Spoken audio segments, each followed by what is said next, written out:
Evelyn had been scrubbing the same stretch of glossy black stone for nearly 3 years. The Temple of the Forgotten, at least, that's what the Galactic Preservation Society called it.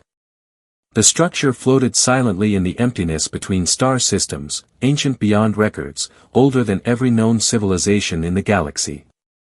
No one remembered who built it or why, only that it existed, vast and unsettling, like a memory the universe itself refused to acknowledge. The society paid generously to maintain it. Humans, as it turned out, were particularly well suited for work like this. Other species considered custodial labor degrading or spiritually dangerous. Humans, however, had a different outlook. To Evelyn, it was steady employment, solid credits, a calm workplace, and just enough existential unease to keep things interesting. "Watch the altar area," Jackson called from high above. He hovered near the ceiling in his maintenance rig, replacing malfunctioning glow panels. The machine hummed as it stabilized him. "That zone's been giving off odd sensor readings again." Evelyn glanced toward the massive stone slab at the center of the chamber.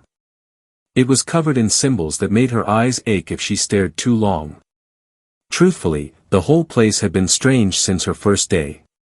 She dipped her mop back into the bucket, unfazed. Then the floor trembled.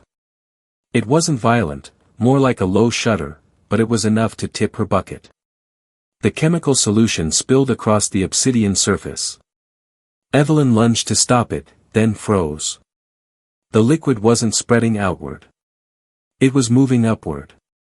Thin streams of glowing blue fluid crawled against gravity, sliding toward the altar as if drawn by an invisible pull. Evelyn swallowed hard. "Jackson," she said softly. "Are you seeing this?"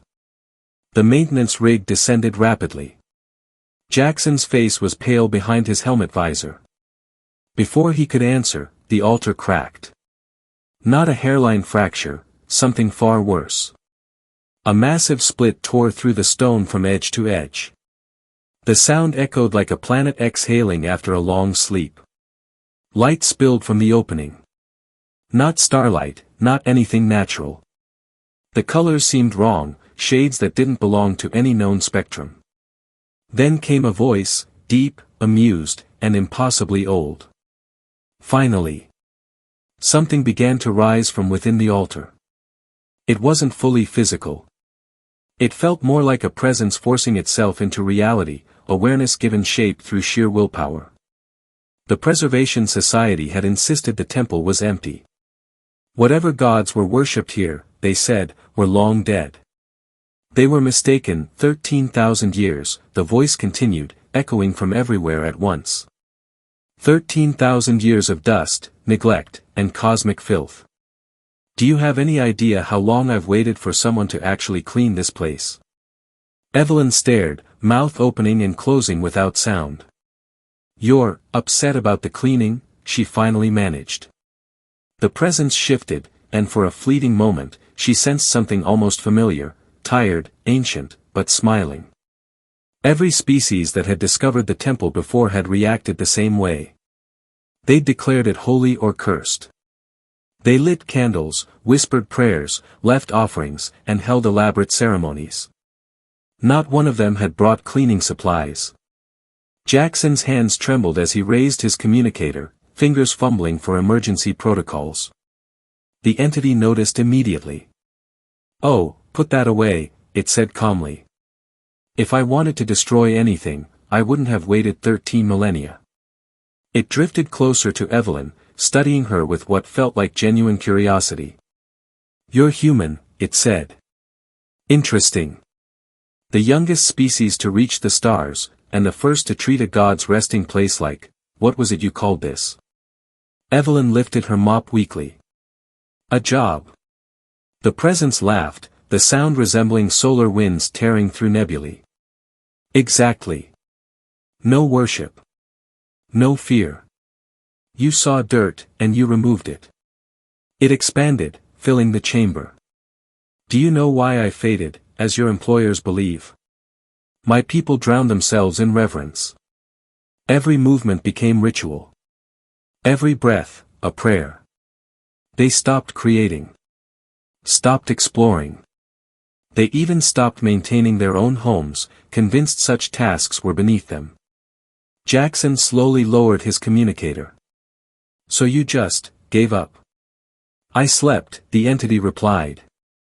Waiting for someone sensible. Its attention drifted to the glowing chemical residue still creeping toward the altar. By the way, your cleaning solution is remarkably effective against metaphysical residue. Accidental brilliance, I assume. Evelyn blinked. Industrial grade. Gets rid of stubborn stains.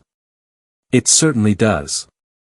The presence began to condense, shaping itself into something vaguely humanoid.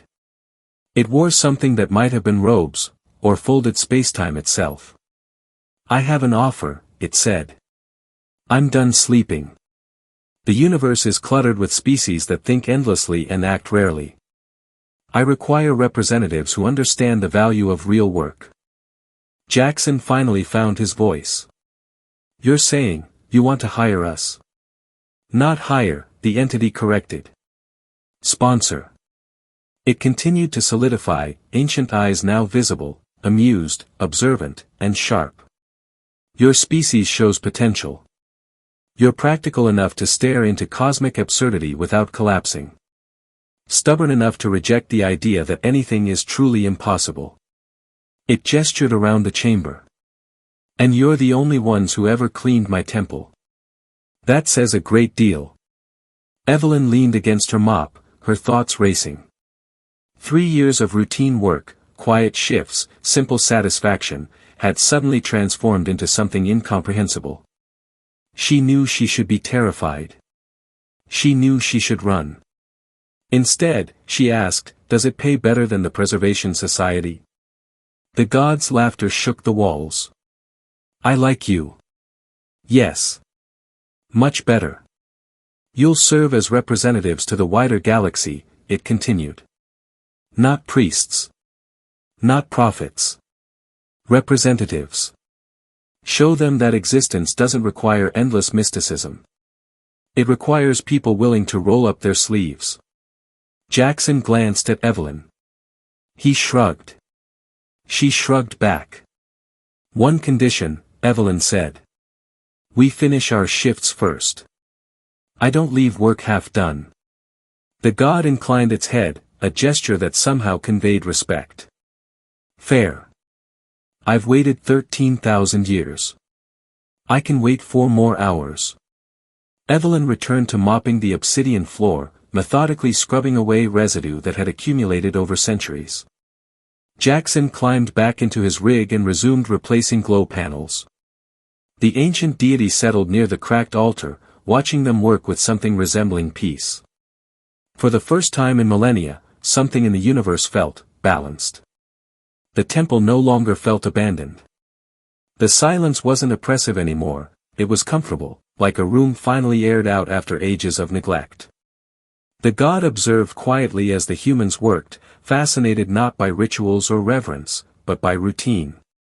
Humanity, it seemed, possessed a rare quality. They didn't freeze when faced with the incomprehensible. They didn't kneel or panic or obsess over meaning. They assessed the situation, found the mess, and cleaned it. In a universe filled with beings searching endlessly for purpose, humans had a simpler approach: do the work that needs doing. And sometimes, that was enough to wake a god, and remind it why existence was worth continuing.